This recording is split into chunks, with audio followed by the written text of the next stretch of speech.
Shalom à tous, Bezrat Hashem Itbarach. Hier, c'était la loi d'un grand tzaddik, Rabbi Elimelech Milizens, que son maître nous protège. Et j'ai entendu une très belle histoire que Rabbi Israël Shei Benoun il a diffusée. Je dis Bezrat Hashem, je vais la diffuser.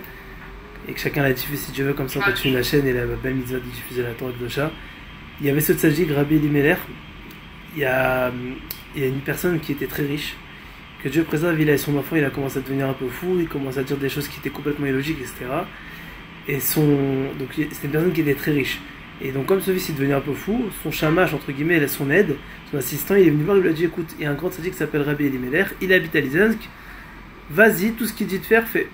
Bon, le riche il avait rien à perdre, il était riche en plus de ça, il a pris la route, il est parti le voir.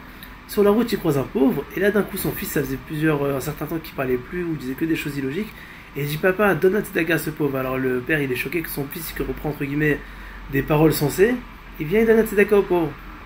Et quand il donne tzedaka au pauvre, le pauvre lui dit merci beaucoup, il lui dit vous allez où? Il lui dit je vais à Lizensk. Il dit pourquoi? Il dit parce que mon fils il est malade, et je vais aller voir Rabbi Elimelech pour prendre une bracha. Alors le pauvre il lui dit tout d'abord Rabbi Elimelech il reçoit pas pendant du 1er Elul jusqu'à Kippour. Pourquoi? Parce que c'est la période où Moshe Rabbeinu il est monté pour prendre l'étape de la loi, et il est redescendu même Kippour, entre guillemets le jour où Akadosh Baruch Hu nous a pardonné, et toute cette période là il prie à Akadosh Baruch Hu, il fait de bodédout, il étudie la Torah, et entre guillemets il reçoit pas, à moins que c'est un cas qui soit très très grave. Et il lui dit donc Chaval que vous allez là-bas, et il lui dit en plus de ça votre fils il est Bari Veshalem, il est en très bonne santé, grâce à Dieu il va bien. Alors le père bon, il comprend pas trop, il dit bon d'accord merci beaucoup, il prend le conseil, merci au revoir, il continue la route.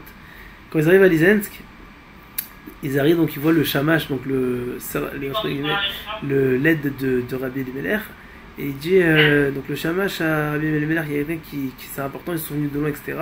Le Rav il les reçoit, et ils viennent, ils disent merci beaucoup, nous recevons Rav, etc. Ils font des brachot, et il dit Rav qu'est-ce que vous voulez, entre guillemets, et il dit je suis venu, et il dit tout d'abord prenez 12 Zehovim, genre il lui passe une grande somme énorme d'argent, et 12 c'est des pièces à l'époque qui valaient beaucoup.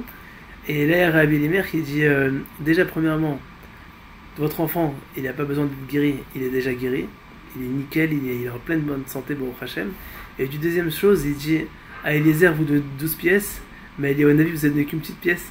Vous comprenez, en fait, le pauvre qui s'est vu, c'était Eliyahu. Regardez la force, la morale, c'est quoi? C'est que quand on voit un pauvre, toujours donner la tzedaka. Très très important. La Bezrat Hashem connaît que des brachot si Dieu veut, et qu'on peut toujours donner en tzedaka et jamais en avoir besoin.